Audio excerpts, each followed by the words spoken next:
We are so excited for fans to get their hands on the first DLC of the season. We've been listening to your feedback, and we have so much more to come. We've got 4 intense maps and a brand new zombie experience. One of the great things about DLC is it gives us the first opportunity to address what the players are looking for and what things can be improved upon in the Infinite Warfare experience. We get a lot of feedback across social media, forums, everywhere. It's been really cool to see everything from beta up till now, the requests. So you're gonna see drastic changes and things you love brought into these new maps. Noir is a dark, grimy, moody Brooklyn from the distant future. On one side, you spawn under the Brooklyn Bridge, which is kind of gritty. And then the exact opposite side of the map, it's a little bit nicer. There's cafes and parks. And then in the middle, it's just a war zone. Neon is a virtual training simulator for urban warfare. It's a Z-shaped map with a long sight line down the middle, a high B point up on a ledge, and a close quarters area in a nightclub in the 3rd lane. When you run around, cars will generate players. When they die, they will dissolve into a mess of polygons. It's a very interesting and fun play space to be in.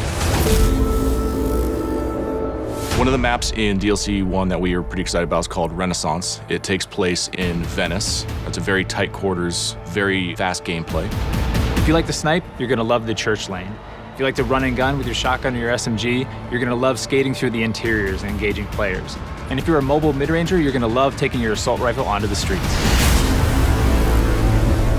Another map we have is called Dominion, and it's a Modern Warfare 2 remake of the classic map Afghan. This time it takes place on Mars. Afghan is such a revered map, not just amongst the fans, but also among everybody at Infinity Ward. It has a lot of different identifiable landmarks that everybody can remember: the crashed ship, the AA guns on the hill. And we knew it was kind of an easy transition over to Infinite Warfare's theater of war. And players can now boost jump up to the lookout and counter snipers with close range engagements. The Raven the Redwoods is a trip back to the 1990s, to a place that is such a stark contrast from what we did in Zombies in Spaceland. I think players are in for a real surprise. We made them really comfortable in Spaceland by opening up lanes, making it bright and colorful.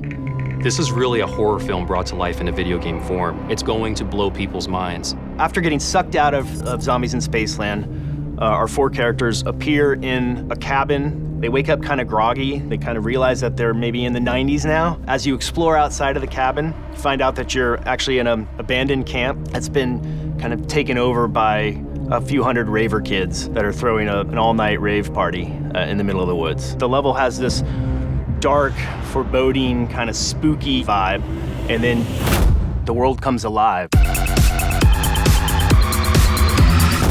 There's new weaponry, there's new Fate and Fortune cards coming, new traps within the map. Our cast of characters are getting a whole new wardrobe change. We're gonna introduce a new character named the Slasher. There's so much more to tell. We can't wait for people to get a chance to experience what it's like to be in Raven the Redwoods. People are in for a real treat.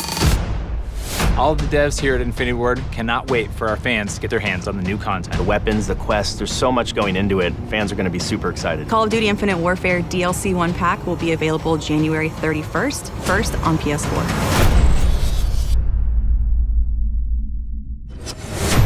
Get the season pass and receive $20 of bonus content. Today's station.